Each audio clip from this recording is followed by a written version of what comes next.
now rode uselessly over the iron soil. Jarvis, calling his dog, started out along the path that led to the tops.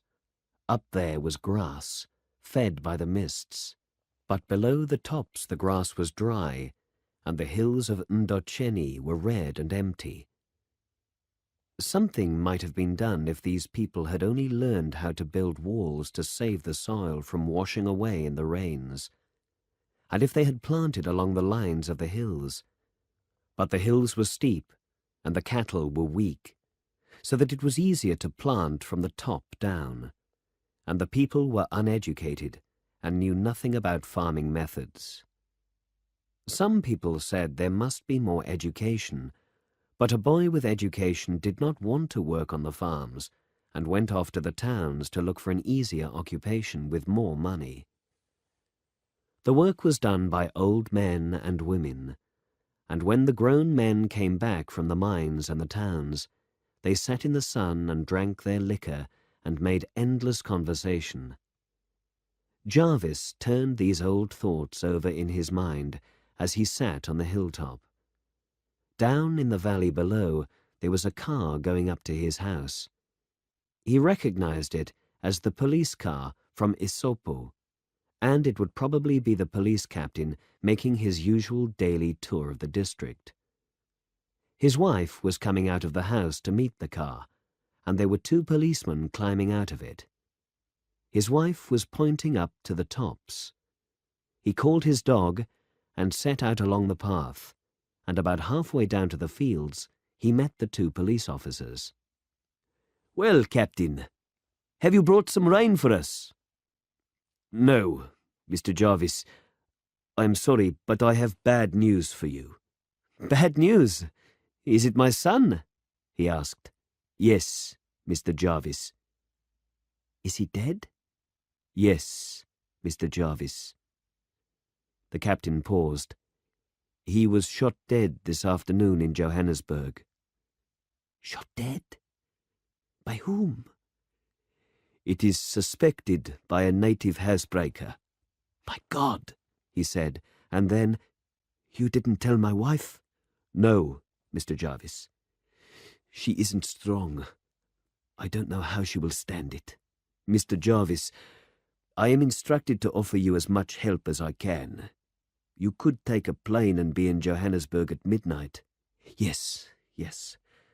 We'll take it." In a few minutes, they were at the house. "James, what's the matter?" "Some trouble, my dear. Come with me to the office." The captain went to the telephone.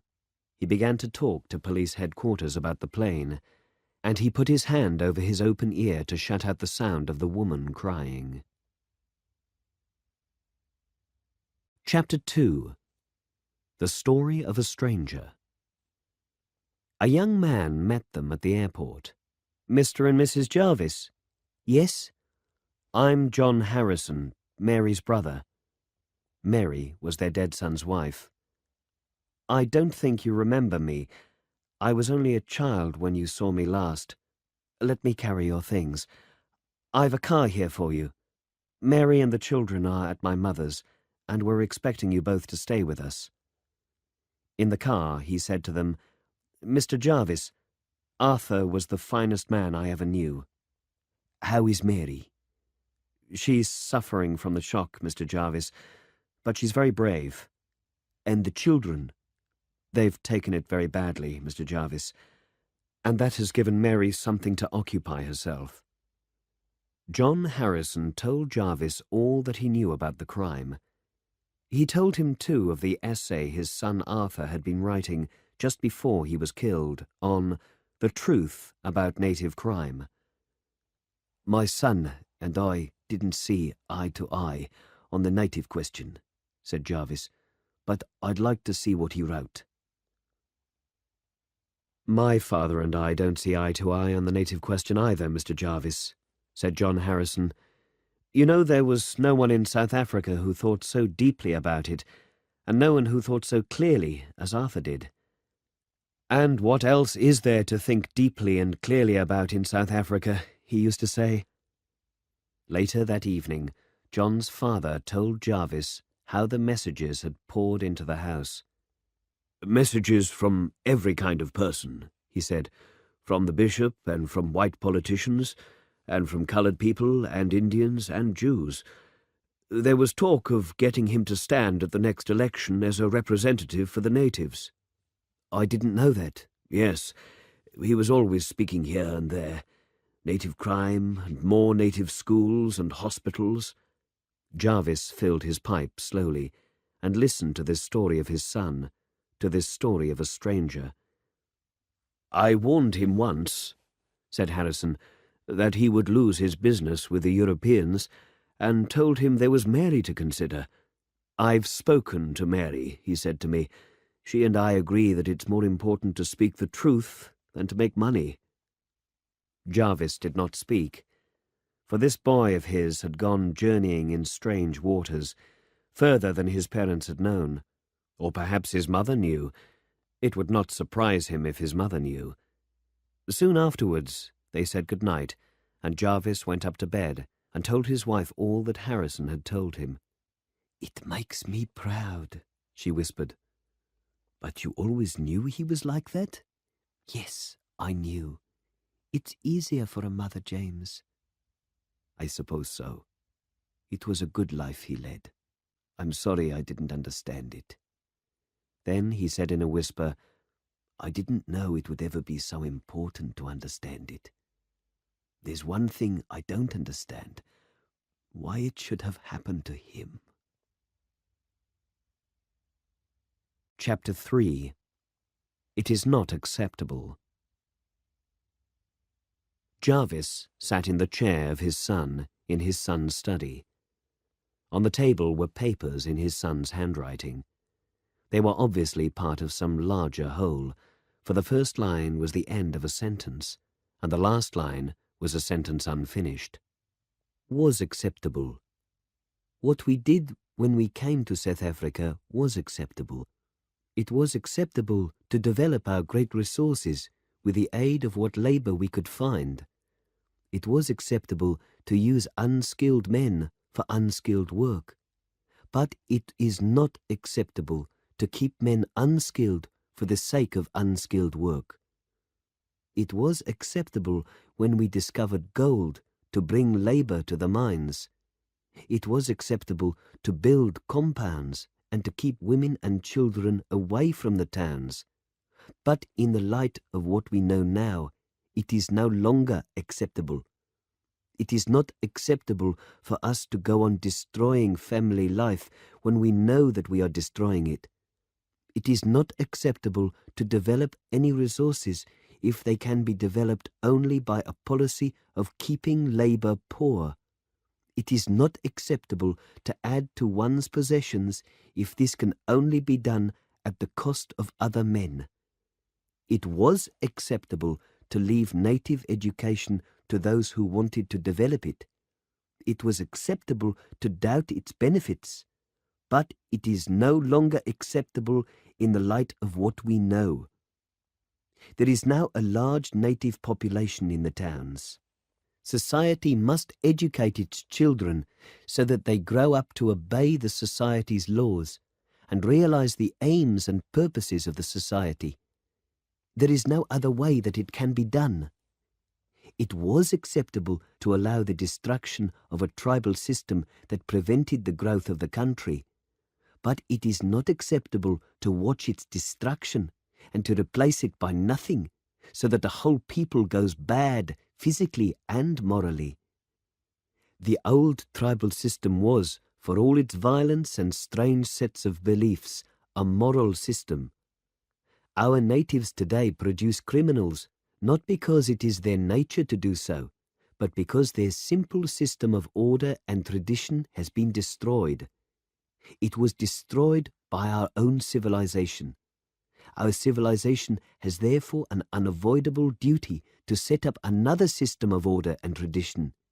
It is time. And there the paper and the page ended.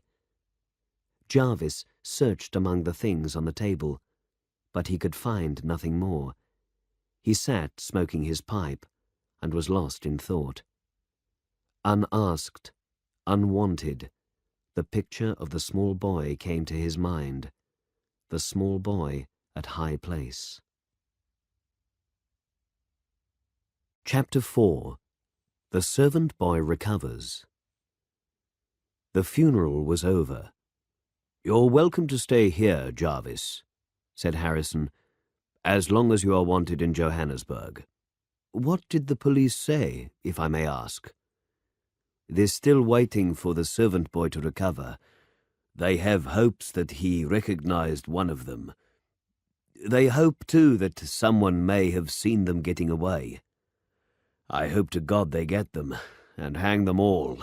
Pardon me, Jarvis. I know exactly what you mean. We are not safe, Jarvis. I don't even know that hanging them will make us safe. Sometimes I think the problem has got beyond us. I know what you mean, but myself, perhaps it's too soon to think about it. I know what you mean. I understand that side of it isn't the side you feel about the most. You're right. It's not that side of it that seems important, not yet anyway. But I realize there is another side to it. We've been demanding more police. I'm not a native hater, Jarvis. I try to give them decent wages, and a clean room and some time off. Our servants stay with us for years, but the natives as a whole are getting out of control. They've even started trade unions. They're threatening to strike here in the mines for 10 shillings a day. They get about 3 shillings now, and some of the mines are near closing down. They live in decent compounds, some of the latest compounds I wouldn't mind living in myself. They get good food, far better than they ever get at home, free medical attention, and God knows what. I tell you, Jarvis, if mining costs go up much more, there won't be any mines. And where will South Africa be then? And where would the natives be themselves? They'd die by the thousands of lack of food. I tell you, there wouldn't be any South Africa at all if it weren't for the mines. There was silence for a time, and then Jarvis said, "Harrison, I'm going to bed. It's done me good to listen to you. I haven't done much talking myself. It's not because I'm not interested. I'm sure you understand. But I could have wished that he was here tonight, that I could have heard him argue with you." "I didn't agree with him," said Harrison, "but I had a great respect for anything that he said." The next morning, Harrison called Jarvis early. "The police have just telephoned, Jarvis. The boy recovered consciousness this morning. He says there were 3 right enough, and he is sure that the one that knocked him out was an old garden boy of your son's. The police are after him now. They certainly seem to be moving." Chapter 5. The Court. At the head of the court is a high seat where the judge sits. The judge does not make the law. It is the people that make the law. It is the duty of a judge to do justice, but it is only the people that can be just. In South Africa, men are proud of their judges, because they cannot be bought. Even the black men have faith in them, though they do not always have faith in the law. In a land of fear, this honesty is like a lamp set upon a stand, giving light to all that are in the house. They call for silence in the court, and the people stand, and the judge enters. The court is begun. The 3 that are to be judged come in: Absalom Khumalo, Matthew Khumalo, and Johannes Pafuri. The lawyer for the government speaks for a long time and tells the court the whole story of the crime. And Absalom Khumalo is still and silent, but the other 2 look hurt and shocked to think such things are said. "Why did you carry this gun?" asks the lawyer. "It was to frighten the servant of the house," says Absalom. "If this gun is to frighten people, why must it be loaded?" But the boy does not answer. Questions, questions, questions. And later, "I was afraid, I was afraid, I never meant to shoot him." And then more questions. Chapter 6. Gold in Udendalsrusts. There is little attention being paid to the trial of those accused of the murder of Arthur Jarvis of Parkwold.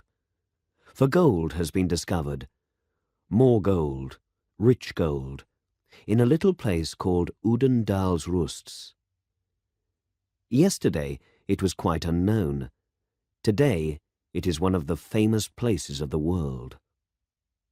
The gold is as rich as any gold that has ever been discovered in South Africa, as rich as anything in Johannesburg. Men are saying that a new Johannesburg will rise there, a great city of tall buildings and busy streets. Men that were sad because the gold in Johannesburg could not last forever are happy and excited. There is excitement in Johannesburg. Men go mad, for the shares are climbing in price to heights that are beyond expectation. Gold, gold, gold. The country is going to be rich again. Shares are up from 20 shillings to 100 shillings. Think of it. Thank God for it. There are people, it is true, who are not very thankful, but it must be admitted that they hold no shares at all. Some of these people are saying it would be nice if these shares could have stayed at 20 shillings, and the other 80 shillings have been used to save the soil of the country, to build boys' clubs and girls' clubs, and to have more hospitals, and pay more to the miners. Well, say those who have the shares, anyone can see that this thinking is confused, because the price of shares has really nothing to do with a question of wages at all. And perhaps a great city will grow up at Udendalsrusts, a second Johannesburg. But money is not something to go mad about, and no second Johannesburg is needed upon the earth. One is enough. Chapter 7. The Heaviest Thing. Jarvis had just reached the last paragraphs of another of his son's essays, which the younger Harrison had brought for him to read. "Therefore, I shall give myself, my time, my energy, my talents, to the service of South Africa. I shall no longer ask myself if this or that is advantageous, but only if it is right. I shall do this, not because I am noble or kind, but because life slips away, and because I need for the rest of my journey a compass that will not lie." There was a knock at the kitchen door, and he went out to find a native priest standing there. The priest was old, and his black clothes were green with age, and his collar was brown with age. He took off his hat, showing the whiteness of his head, and he looked afraid, and he was trembling. "Good morning, Umfundisi," said Jarvis in Zulu. The priest answered in a trembling voice, "Sir." And to Jarvis's surprise, he sat down on the lowest step, as though he were ill or hungry. "Are you ill, Umfundisi? Do you wish water or food?" "No, sir. I shall recover." Slowly, the old priest stood up. "You are from Ndocheni, sir," he said. "Yes, I come from Ndocheni, but you are in fear of me, and I do not know what it is." "It is true, sir. It is very heavy. It is the heaviest thing of all my years." "Tell me," said Jarvis. "It will help you." "Then," said the old man, "this thing that is the heaviest thing of all my years is the heaviest thing of all your years also." Jarvis looked at him. "You can mean only one thing," he said. "You can mean only one thing. It was my son that killed your son," said the old man. So they were silent. I have heard you. I understand what I did not understand. There is now anger in me. I have seen you riding past Ndocheni, sir, past the church where I work. Perhaps you saw the boy also, said Jarvis. He too used to ride past Ndocheni on a red horse with a white face, and he carried wooden guns here in his belt, as small boys do. I remember, sir. There was a brightness in him. Yes, yes, said Jarvis. There was a brightness in him. Again they were silent. The old man started to walk down the path to the back gate. As he turned to close it, he saw that Jarvis had followed him, and he bowed to him. Go well, Umfundisi, said Jarvis. Stay well, sir. As Jarvis returned to the house, his wife came to meet him. Why are you so upset, James? She asked. Something that came out of the past, he said. You know how it comes suddenly. She was satisfied and said, I know. She held his arm more closely. Chapter 8. The Great Bull Voice. The Great Bull Voice is speaking there in the square. There are many policemen there, both black and white, to keep order, because there are those who can be moved by the sound of the voice alone. For the voice has magic in it, and it has threatening in it, and it is as though Africa itself were in it. The sound of a lion thunders in it over the black mountains. We do not ask for what cannot be given, says John Khumalo. We ask only for our share of what is produced by our labor. New gold has been found, and South Africa is rich again. This gold will stay in the depths of the earth if we do not dig it out. I do not say it is our gold. I say only that we should get our share in it. It is the gold of the whole people, the white and the black, and the colored. But who will get most of this gold? A wave of excitement passes through the crowd. The policemen stand ready, except those who have heard this before, for they know that this Khumalo goes so far and no further. What if this voice should say words that it speaks already in private, should rise and not fall again, should rise and rise and rise, and the people rise with it, should excite them with thoughts of power and possession? It would not be hard to do. It does not need a brain to think such words. But the man is afraid, and the deep voice dies down, and the people come to themselves again. But when the voice speaks again, the crowd becomes excited again, as though a great wind were blowing through it. Here is the moment, John Khumalo, for the great voice to reach even to the gates of heaven. But he knows the great power that he has, the power of which he is afraid, and the voice dies away, as thunder dies away over mountains, and slips away quietly on the wind. There are those who know that to go to prison would bring greatness to them. There are those who would go to prison not caring if it brought greatness or not. But John Khumalo is not one of them. There is no greatness in prison. The times are anxious. There can be no doubt about that. The strike has come and gone. It never went beyond the mines. The worst trouble was at a place where the police were called in to drive the black miners into the mine. There was fighting, and 3 of the black miners were killed. But all is quiet, they report. All is quiet. In the empty port there is water that moves endlessly against the stone walls. In the dark and silent forest there is a leaf that falls. Nothing is ever quiet, except for fools. Chapter 9. Another Murder. Mrs. Litebi called Gertrude into the house. I have done my best to understand you, my daughter, but I do not succeed in it. I did no wrong. I did not say you did wrong. But you do not understand this house. You do not understand the people that live in it. Gertrude looked angry.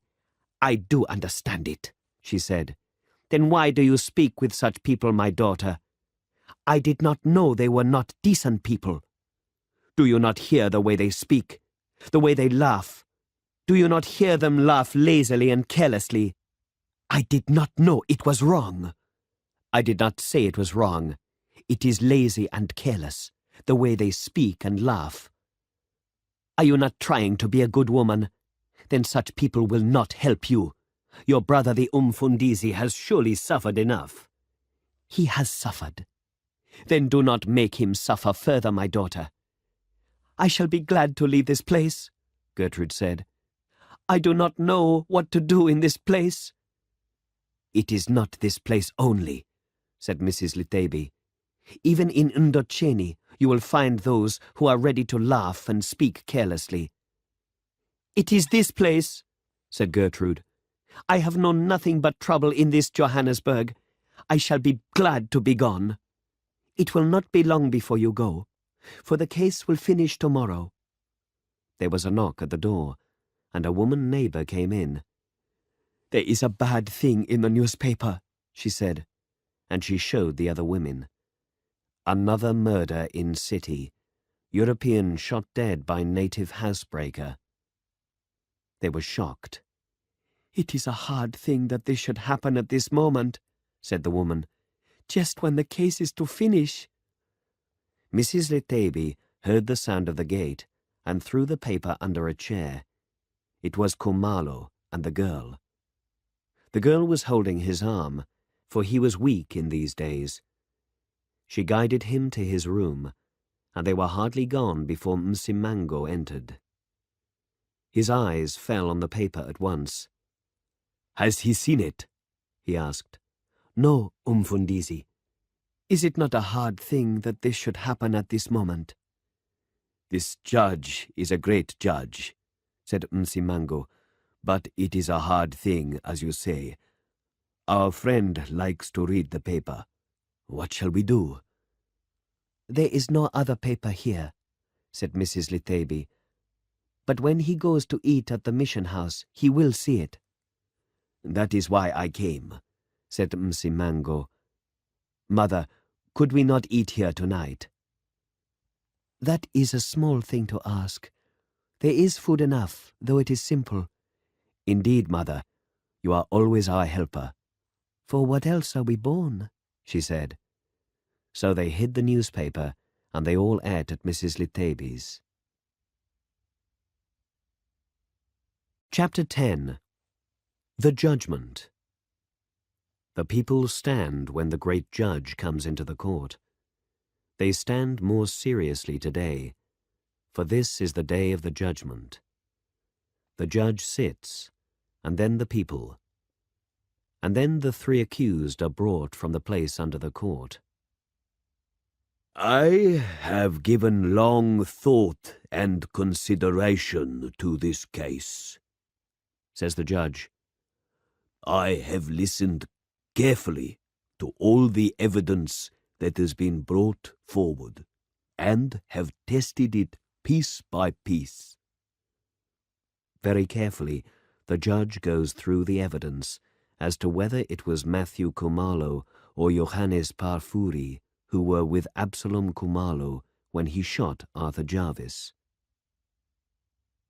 And at last, I have come to the conclusion that we cannot be certain that the second and third men are guilty, and the charges against them will therefore be dropped. The accused, Absalom Khumalo, makes no sign. He does not even look at the two who are now free.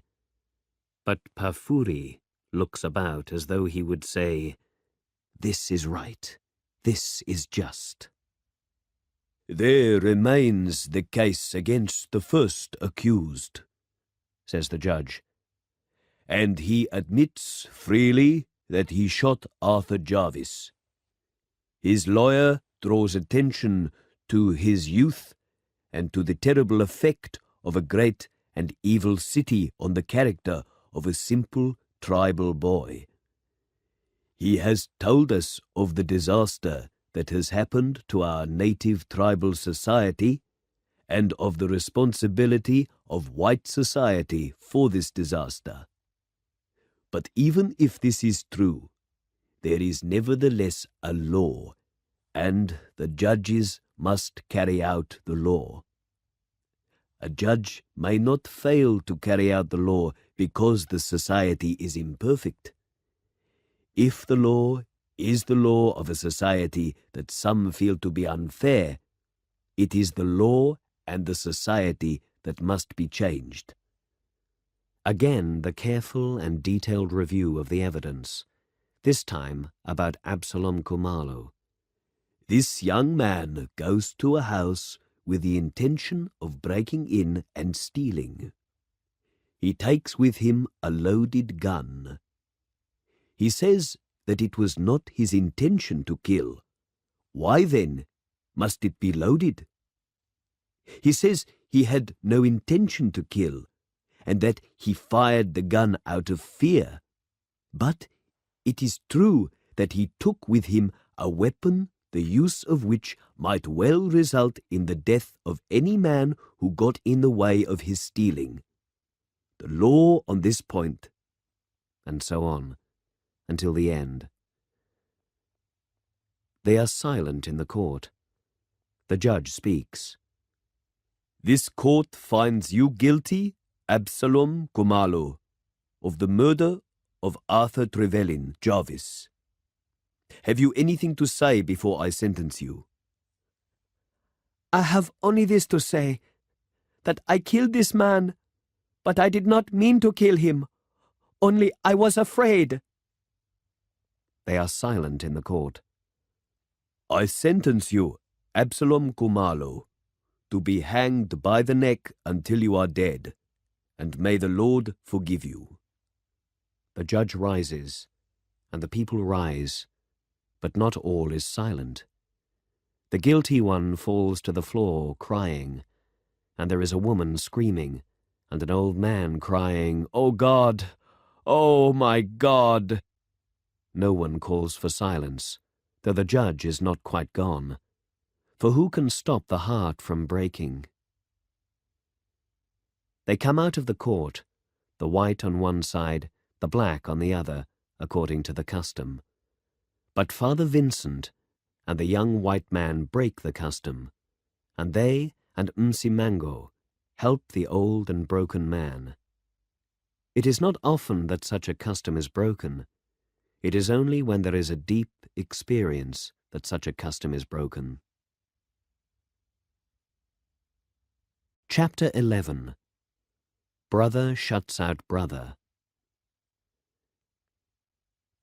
They passed again through the great gate in the high wall, Father Vincent and Khumalo and Gertrude, and the girl Absalom was to marry, and Msimango.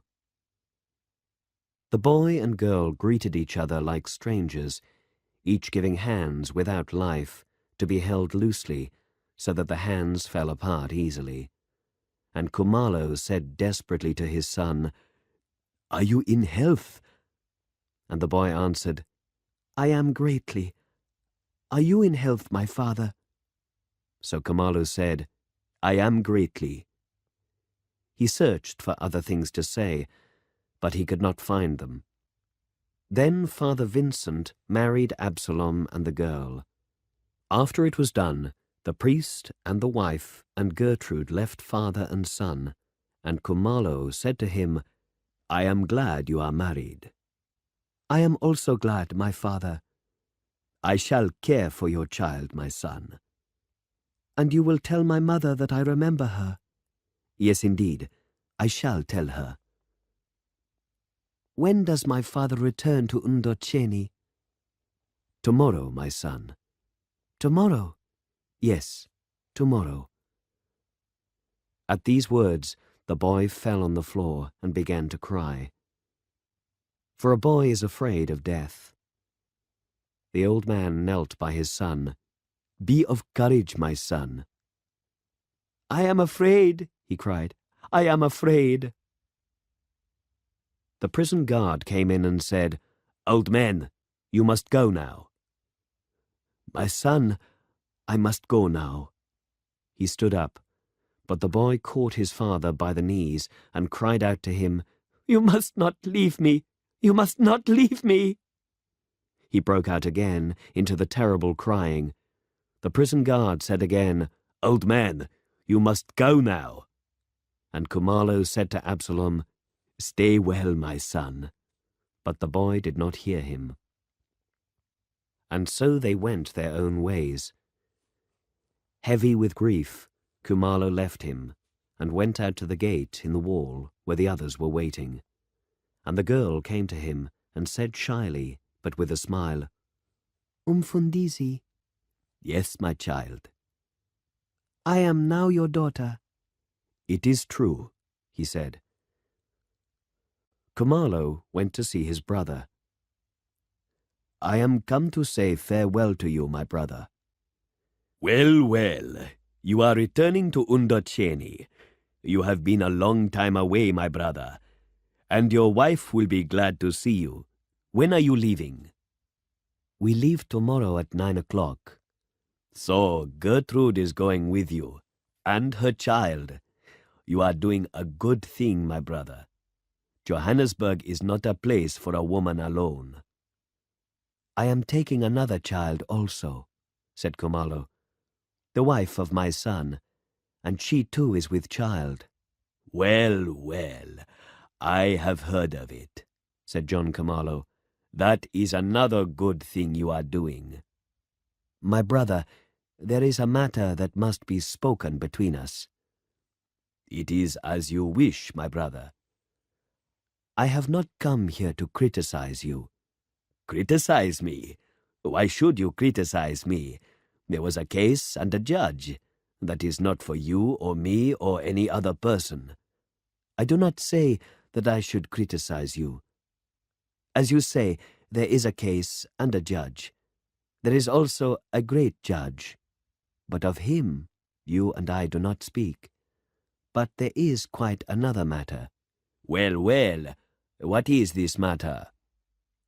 One thing is to greet you before I go. But I could not greet you and say nothing. You have seen how it is with my son. He left his home and he was eaten up. What of your own son? He also has left his home. "I am thinking about this matter," said John Khumalo. "When this trouble is finished, I shall bring him back here." He laughed his big laugh. "I cannot leave all the kindnesses to you, my brother." And there is one last thing, said Khumalo. "You are my older brother. Speak what you wish." Your politics, my brother. Where are they taking you? "My politics, my brother, are my own. I do not speak to you about your religion." You said, speak what you wish. Well, well, I did say it. But I know what I am fighting for. You have read history. History teaches that the men who do the work cannot be kept down forever. If they will stand together, who will stand against them? You mean if they strike? Yes, I mean that. But the last strike was not successful. John Khumalo stood on his feet, and his voice was low and hard.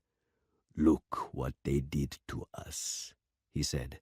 "They forced us into the mines as though we were slaves. Have we no right to keep back our labor?" Do you hate the white man, my brother? John Khumalo looked at him carefully. "I hate no man," he said. "I hate only injustice." I have heard that you have said dangerous things here in this shop. I have heard that they are watching you. I say this because you are my brother. Have no doubt it is fear in his eyes. The big man looks like a boy that is caught. "In this shop? Who would know what is said in this shop?" For all his wish to forgive, Kumalo's desire to hurt was stronger, so strong that he half wanted to lie. He gave in to this desire and lied. "I have heard," he said, "that a man might have been sent to this shop to deceive you, as a friend." The big man wiped his face again. "You heard that?" And Kumalo, ashamed, had to say, "I heard it." "What a friend," said the big man. "What a friend." And Kumalo cried at him out of his suffering, "My son had 2 such friends." The big man looked at him and understood. "Out of my shop!" he shouted. "Out of my shop!" He kicked over the table and came at Kumalo, so that the old man had to step out of the door into the street, and the door was shut against him. Out there in the street, he was ashamed. He had come to tell his brother that power makes you do bad things, that a man who fights for justice must himself be clean, that love is greater than force, and none of these things had he done. "God forgive me," he said.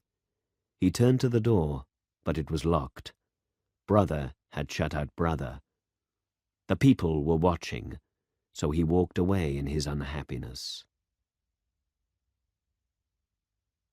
Msimango gave a party at Mrs. Litebi's that evening. It was not a happy party, but there was plenty of food, and there was some sad pleasure in it. Msimango made a speech about his brother priest Kumalo and Mrs. Litebi's kindness to them all. Kumalo made a speech too, but it was weak and uncertain, for the lie and the quarrel were in his mind. But he thanked Msimango and Mrs. Litebi for all their kindness. Then Msimango told them that he had news for them. He was retiring into a religious community and would give up the world and all possessions. They finished with prayers, and afterwards Msimango said to Kumalo, "I am giving up all possessions, but I have saved a little money, and I have permission from the church to give this to you, to help you with all the money you have spent in Johannesburg and all your new duties." He put a post office book into Kumalo's hand. Kumalo said, "In all my days, I have known no one as you are." And Msimango said sharply, "I am only a weak man, and I ask that you will pray for me in this new thing I am about to do." "I shall pray for you, morning and evening, all my days." "Good night, brother." "Good night, Msimango, friend of friends, and may God watch over you always." "And you also." Kumalo watched him go down the street. In the morning he rose early. He opened the door quietly and shook the girl gently. "It is time for us to go," he said. "I shall not be long," she said. He smiled at the eagerness. "Ndocheni," he said. "Tomorrow it is Ndocheni." He opened Gertrude's door, but Gertrude was gone. The little boy was there. The red dress he had bought her was there, but Gertrude was gone. Book 3, Chapter 1, Return to Ndocheni. The engine steams and whistles over the grasslands. The white, flat hills of the mines drop behind, and the country rolls away as far as the eye can see. They sit all together, Kumalo, and the little boy on his knee, and the girl. The little boy has asked for his mother, but Kumalo tells him that she has gone away, and he does not ask any more. Darkness falls, and they thunder through the night. As the sun rises, they wind down the greatest hills of all, to Pietermaritzburg, the lovely city. Here they enter another train, and the train runs along the valley where the tribes live, and the soil is sick. And the people tell Kumalo that the rains will not fall, they cannot plough or plant, and there will be hunger in this valley. They enter the last train that runs beside the lovely road that goes into the hills. Many people know him, and he is afraid of their questions. They talk like children, these people, and it is nothing to ask, who is this person? Who is this girl? Who is this child? Where do they come from? Where do they go? They will ask, how is your sister? How is your son? So he takes his holy book and reads it to prevent their questions. The sun is setting over the great valley of the Umzimkulu behind the mountains. His wife is there, and a friend to help the Umfundisi with his bags. He goes to his wife quickly. She looks her question, and he says to her, "Our son is to die. Perhaps there may be forgiveness, but let us not talk of it now." "I understand you," she says. "And Gertrude, all was ready for her to come, but when I went to wake her, she was gone. And this is the small boy, and this is our new daughter." Kamala's wife lifts the small boy and kisses him. "You are my child," she says. She puts him down and takes the girl in her arms and says to her, "You are my daughter." Kumalo shakes hands with his friend, and they all set out on the narrow path that leads into the valley of Ndocheni. Here a man calls, "Umfundisi, you are back. It is a good thing." And here a woman says to another, "Look, it is the Umfundisi that has returned." A child comes into the path. "We are glad that the Umfundisi is here again," she says. The path is dropping into the red land of Ndocheni. It is a wasted land, a land of old men and women and children, but it is home. The corn hardly grows to the height of a man, but it is home. "It is dry here, Umfundisi. We cry for rain." "I have heard it, my friend." "Our corn is nearly finished, Umfundisi. It is known to God alone what we shall eat. And the stream has been dry for a month, Umfundisi." "Where do we get water then?" "The women must go to the river, Umfundisi. That comes from the place of Jarvis."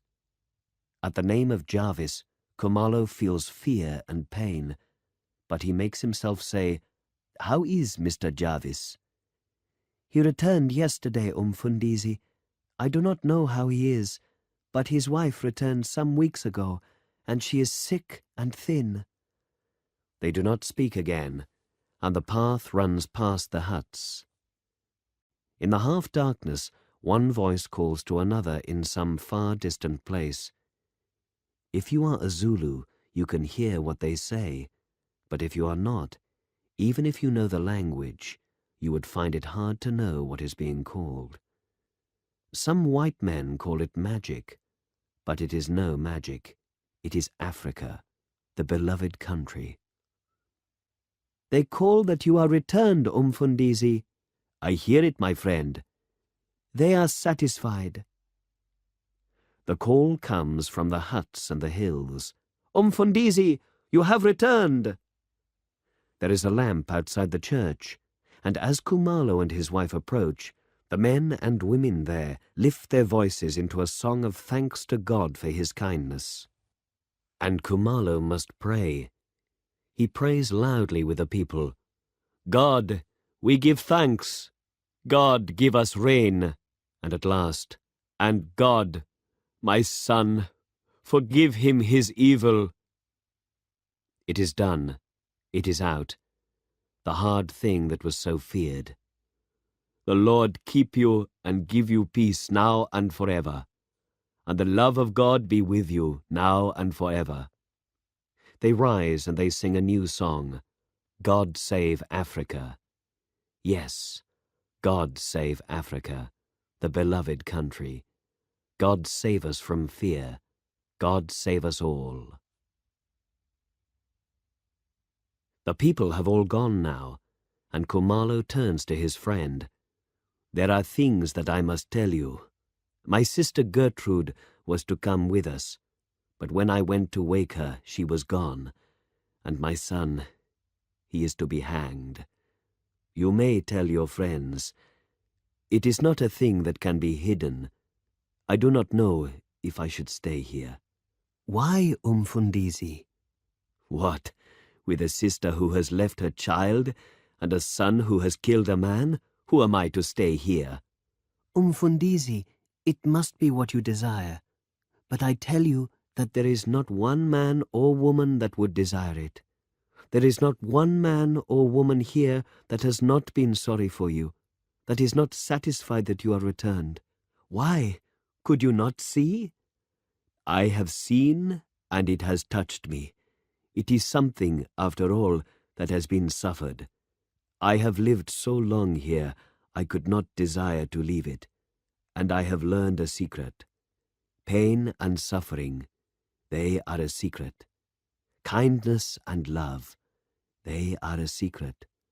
But I have learned that kindness and love can pay for pain and suffering. There is my wife, and you, my friend, and these people who welcomed me, and the child who is so eager to be with us in Ndacheni. So in my suffering I can believe." Kumalo walked to his little house. When the girl had gone to bed, Kumalo gave Msimango's post office book to his wife. She opened it and cried out when she saw that there was £30 in it.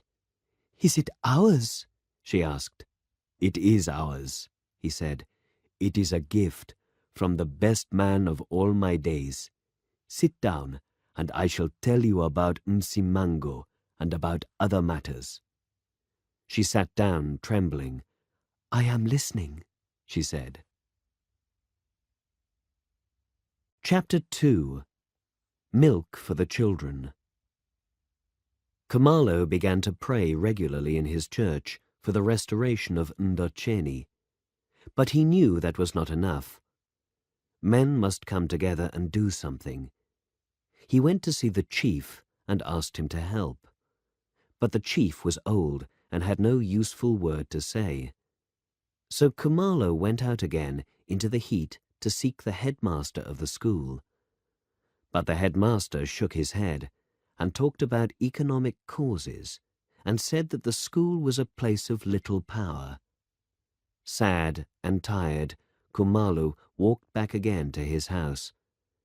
Suddenly he caught his breath in surprise, for there was a small white boy on a red horse.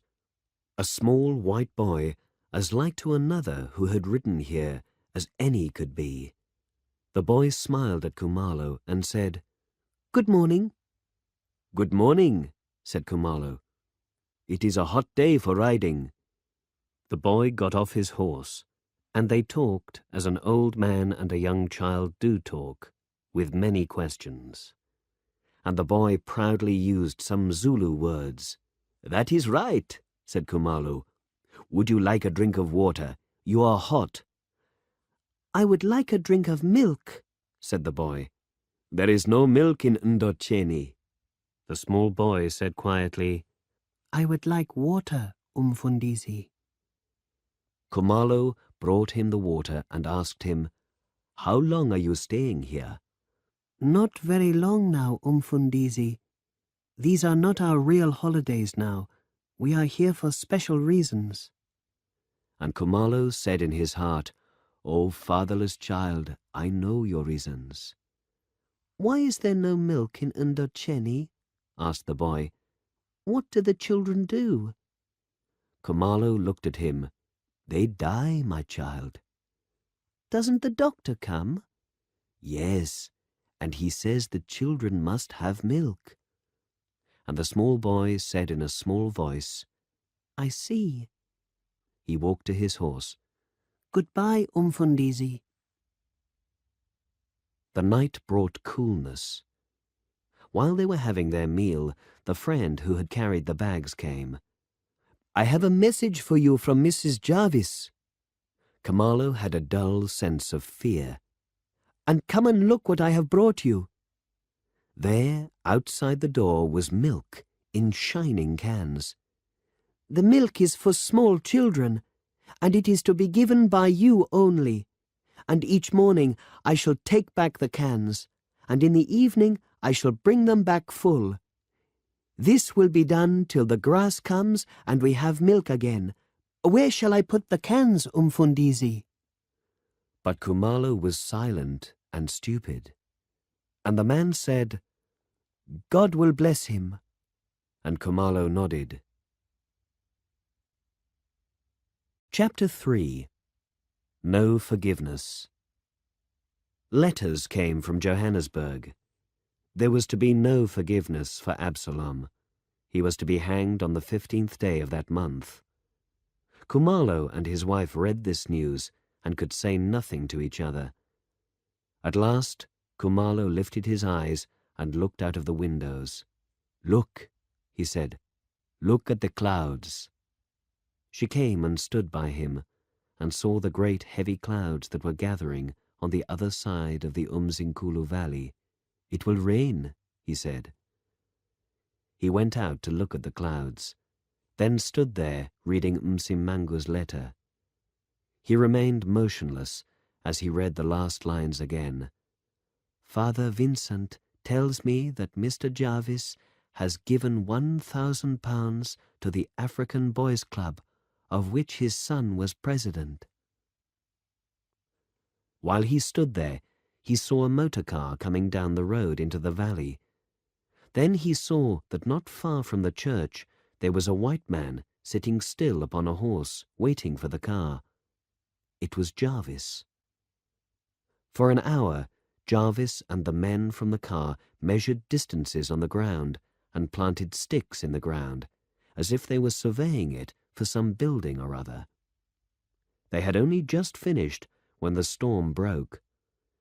The men hurried off in the car, but Jarvis saw Khumalo, who had gone to the church, and called, "Umfundisi, may I stay in your church?" So they went into the church. But it was not long before the rain found holes in the old roof, and Jarvis had to move to avoid it. It was not until the storm was nearly over that Jarvis, without looking at the old man, said, "Is there forgiveness?"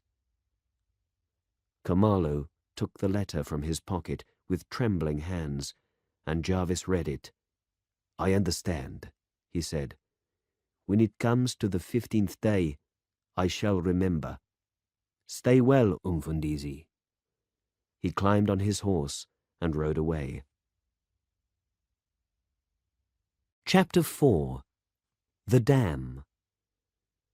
The sticks stood where the men had put them, and the word was that a dam was to be built here. It would be filled by a great pipe bringing water from the river at High Place. Khumalo's friend told him that Jarvis had gone away to Pretoria, and his business was the business of the dam. One day, a young man came to Khumalo's house. "You are the Umfundisi? I am the new agricultural demonstrator." "Come into the house," said Khumalo, excited. "Who sent you to me?" "Why, the white man who brought me, Mr. Jarvis. He is paying me to work here. I come to Indochini to teach farming, Umfundisi." So the young man told the people how they must stop ploughing up and down the hills, how they must plant trees. Some must give up their ground for trees, and some for cattle. But these were hard things to do, because the people must learn that it is harmful for each man to try to earn a living from his own little piece of ground. But the young man was hopeful. "Umfundisi," said the young man, "there is no reason why this valley should not be what it was before, but it will not happen quickly, not in a day." "If God wishes," said Khumalo humbly, "before I die, for I have lived my life in destruction." Chapter 5. Mrs. Jarvis Dies. Over the great valley the storm clouds were gathering again in the heavy heat. Khumalo looked at the sky, and then was surprised to see his friend driving along the road with the milk. "You are early, my friend." "I am early, Umfundisi," said his friend seriously. "We work no more today. The wife of Mr. Jarvis is dead." Oh, oh, it is a sorrow. "And Mr. Jarvis, he goes about silent. You know what sort of man he is." Khumalo went into the house and with great difficulty wrote a letter. "Sir, we are sad here at this church to hear that the mother has passed away. We are certain that she knew of the things you have done for us and did something in it. We shall pray in this church for the rest of her soul and for you also in your suffering. Your faithful servant, Reverend S. Khumalo." And later came an answer. "Umfundisi, I thank you for your message of sympathy and for the promise of the prayers of your church. You are right. My wife knew of the things that are being done and had the greatest part in it. These things we did in memory of our beloved son. It was one of her last wishes that a new church should be built at Undacheni, and I shall come to discuss it with you. You should know that my wife was suffering before we went to Johannesburg. Yours truly, James Jarvis." Chapter 6. Restoring the Valley. There is ploughing in Undacheni, and indeed on all the farms around it.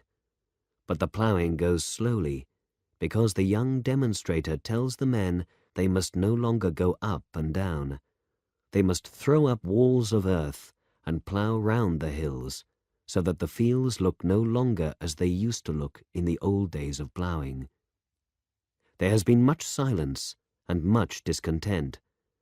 No one was more dissatisfied than those who had to give up their fields. But there is something new in this valley, some spirit and some life, and much to talk about in the huts. Although nothing has come yet, something is here already. "You can be proud," said Khumalo to the young demonstrator, "for there is a new life in this valley. I have been here for many years, but I have never seen ploughing with such spirit. It is not only these rains, there is hope here, such as I have never seen before." "You must not expect too much," said the young man anxiously. "I do not expect much this year. The corn will be a little higher, but the soil is poor indeed." "How long will it be before the trees are ready?" "Many years. Tell me, Umfundisi, do you think the people will bear the winter for 7 years? "Have courage. Both the chief and I are working for you." "I am impatient for the dam," said the demonstrator. "When the dam is made, there will be water for the fields. There will be milk in this valley. It will not be necessary to take the white man's milk." Khumalo looked at him. "Where would we be without the white man's milk?" he asked. "Where would we be without all that this white man has done for us? Where would you be also? Would you be working for him here?" "It is true I am paid by him. I am not ungrateful." "Then you should not speak so," said Khumalo coldly. "I understand you," said the young man. "This man is a good man, and I respect him. Umfundisi, I work here with all my heart because I work for my country and my people. I could not work so for any master. It was the white man who gave us so little land. It was the white man who took us away from the land to go to work. And if this valley were restored, as you are always asking in your prayers, do you think it would hold all the people of the tribe if they returned?" "I do not know, indeed." "But I know, Umfundisi. We can restore this valley for those who are here, but when the children grow up, there will again be too many. Some will have to go still." And Khumalo was silent, having no answer. "We work for Africa," said the young man. not for this man or that man, not for a white man or a black man, but for Africa." The young man went into the house, and Khumalo stood for a moment in the dark, where the stars were coming out over the valley that was to be restored. And that for him was enough. He was too old for new and uncomfortable thoughts. He turned and followed the young man into the house. Chapter 7. The Dawn Has Come. This was the 14th day. Khumalo said to his wife, "I am going up into the mountain." And she said, "I understand you." For twice before he had done it, once when the small boy Absalom was very sick, and once when he had thought of giving up his work as a priest to run a native store at Donnybrook for more money than the church could ever pay. "Would you come with me?" he said, "for I do not like to leave you alone." "I cannot come, for the girl is near her time, and who knows when it will be, but you must certainly go." She made him a bottle of tea and a few heavy cakes of corn. He took his coat and stick and walked up the path that went to the mountain. Now it was almost dark, and he was alone. But as he started to climb the path that ran through the great stones, a man on a horse was there, and a voice said to him, "It's you, Umfundisi." "It is I, Mr. Jarvis." "Well met, Umfundisi. For here in my pocket I have a letter for the people of your church, and the church, Umfundisi. Do you desire a new church?" Khumalo could only smile. There were no words in him. "The plans will soon come to you, and you must say if they are what you desire. I am anxious to do it quickly, for I shall be leaving this place." Khumalo stood shocked, and although it was dark, Jarvis understood him, for he said quickly, "I shall be often here. You know I have work in Ndocheni, but I am alone in my house, so I am going to Johannesburg to live with my daughter-in-law and her children. You know the small boy. Indeed, I know him." "Is he like him?" "He is like him. There is a brightness inside him." Yes, that is true. The other was the same." They stayed there in silence till Jarvis said, "Umfundisi, where are you going at this hour?" Khumalo answered, "I am going into the mountain." "I understand you. I understand completely." Jarvis stretched his hand over the valley, and he said, "One thing is about to be finished, but here is something that is only begun, and while I live it will continue. Umfundisi, go well." "Sir, do not go before I have thanked you," said Khumalo, "for the young man and the milk, and now for the church." "I give it willingly," said Jarvis. "Go well, Umfundisi. Throughout this night stay well." And Khumalo cried after him, "Go well! Go well!" He climbed to the summit and found a place sheltered from the winds. He began to pray. He prayed for Gertrude and the people of Shantytown. He gave thanks to God for the kindness of Nsimangu and Father Vincent and Mrs. Litebi and the white man Jarvis, for the welcome of the people when he returned to Ndocheni, and for the work of restoration now begun. Why was it given to one man to have so much of his pain changed into gladness? He woke suddenly. It was cold. He thought of his son Absalom. Would he be awake? Would he be able to sleep this night before the morning? He cried out, "My son! My son! My son!" When he woke again, there was a faint change in the east. And now it was time to be awake, for it might be they had woken his son and called him to make ready. He found another place where he could look to the east, and if it was true what men said, When the sun came up over the edge, it would be done. And the east became lighter and lighter, till he knew that the time was not far off. And when he expected it, he rose to his feet and took off his hat and laid it down on the earth and put his hands together. And while he stood there, the sun rose in the east. Yes, it is the dawn that has come. The titihoya wakes from sleep and goes about its work of forlorn crying. The sun touches the tops of the mountains. The great valley of the Umzimkulu is still in darkness, but the light will come there. Ndocheni is still in darkness, but the light will come there also. For it is the dawn that has come, as it has come for 1,000 centuries, never failing. But when that dawn will come, of our release from the fear of slavery and the slavery of fear, why, that is a secret.